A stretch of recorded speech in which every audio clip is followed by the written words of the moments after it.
4/7 here on the program. Well, our guest certainly does not need an introduction. To some, she is a darling or a heroine that is brave and honest, a fearless woman who's speaking truth to power. But to others, she's a traitor who is selling her own party and publicly disrespecting her own comrades.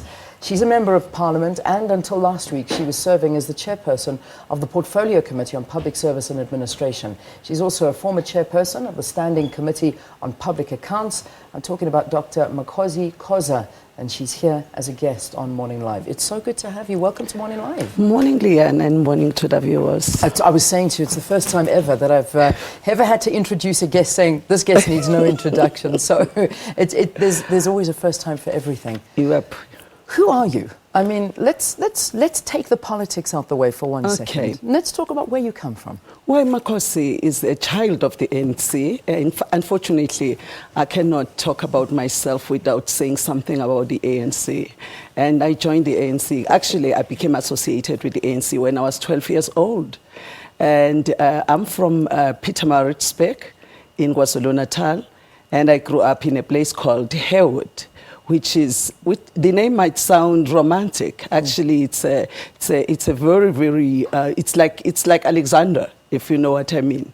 And really, this is who I am, and I'm very opinionated. Maybe that's all I can say. Yeah, very opinionated. Have you always been outspoken? I mean, if you've seen things that are not right, you're the first one to stand up. To be honest with you, it's not the first time that I'm getting into trouble with my own comrades.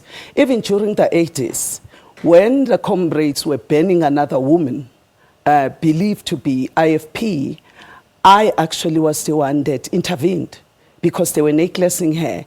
To me, it wasn't the liberation struggle that I was participating in. And they thought that I was selling out. Yeah.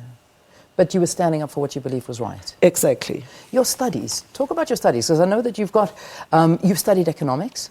I've studied economic history at my undergraduate level, and after that I did my master's in policy formulation and development, focusing mainly on bridging the gap between the first and second economy, and my PhD is on administration, specializing on total quality management systems. Sure.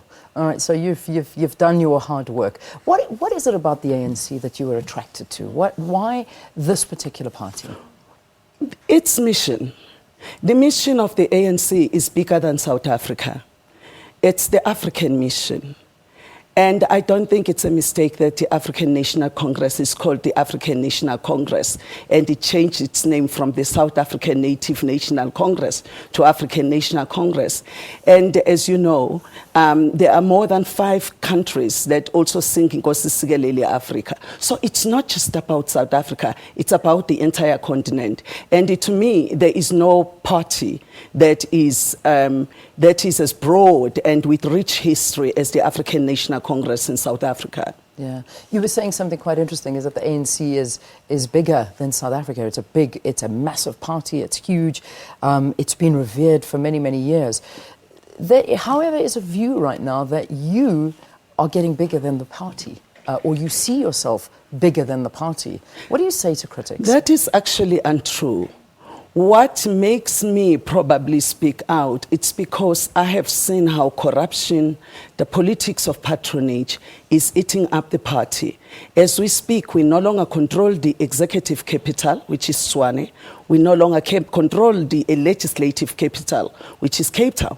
And we no longer control the economic hub, which is Johannesburg.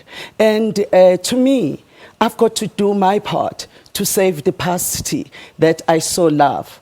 But if they feel that constitute ill discipline, hard luck for them. I will still speak out about corruption, because I think corruption is the biggest enemy of poverty. I mean, any development cannot happen if you have the levels of corruption that we have in this country. Where was the turning point for you? Because this has been happening for a long time, but we've really seen you particularly with the SABC. I mean, that was where I think you were exceptionally vocal when it came to the inquiry into the SABC. We watched you live on television, and we watched you in a way getting very disappointed with your party, which you believe could have done more to stop the situation that happened here at the SABC. But where was that turning point in your mind to speak out? First of all, Leanne, I think I need to clarify. I became a member of the National Parliament only in 2014. So people would not have known me. And during that time, I was a backbencher, and also I was in the Standing Committee on Finance. And those who serve with me in the committee, Standing Committee on Finance in Parliament, would tell you that I've always been critical. My turning point, though, having said that, was actually in 2011, after the local government elections in KZN. And I think the party, what we had done as a party, and at the time, I was the spokesperson of the ANC in KZN, and I was responsible for its media and publicity. You may recall that I was once the deputy mayor of Pietermaritzburg when I was 26.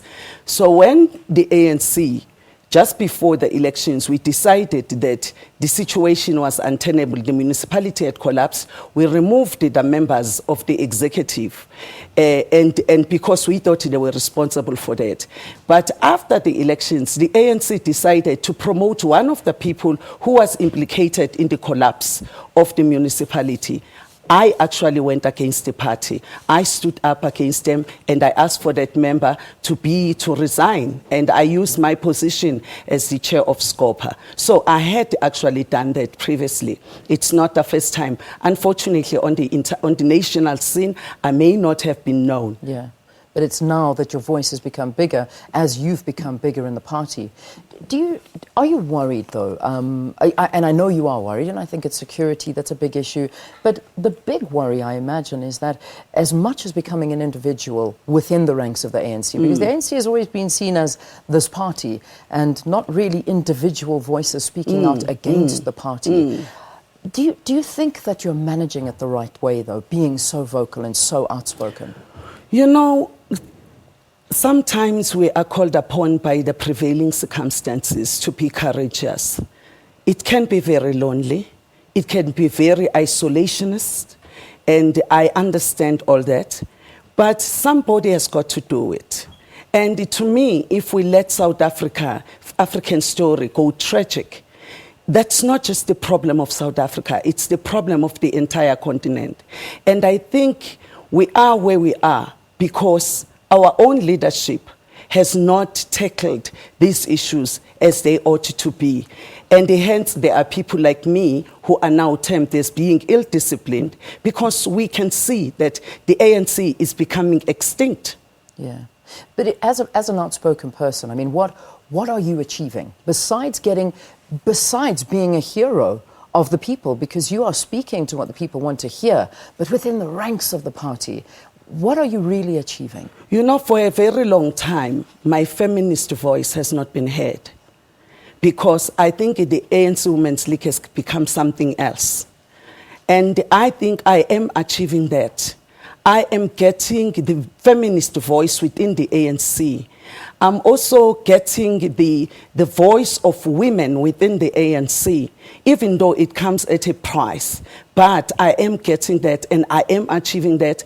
I've seen a lot of women who, as a result of what I've been doing, are becoming courageous, and they are also beginning to say, you know what, you cannot fight this fight alone. Yeah, but individuals like you, excuse me for playing devil's advocate, no because I've got to ask these questions, problem. But I mean, an individual like you within the party, chairing the Public Service and Administration division, that would have been great to have you in that position. But because of your outspokenness, because of your stance, you're being taken out of these powerful positions. So not being able to work within the ranks of the party and rather speaking on the outside is not really causing a lot of change, would you say? But why, Leanne, are you not asking yourself, what is wrong with the party?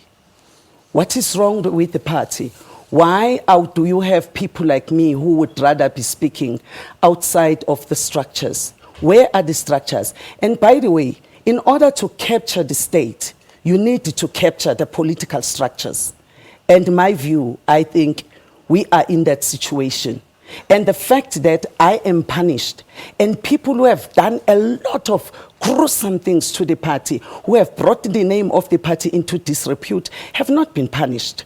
And I think I am doing this for the generations to come, that no matter what, it is very important to speak truth to power. You have to be consistent. It is painful, but that pain is rewarding, because at the end of the day, other people begin to come to you and say, you know what, we've been scared to speak about these things.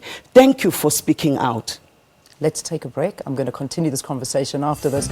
Dr. Makhosi Khoza is our guest here on Morning Live. You can talk to her through me.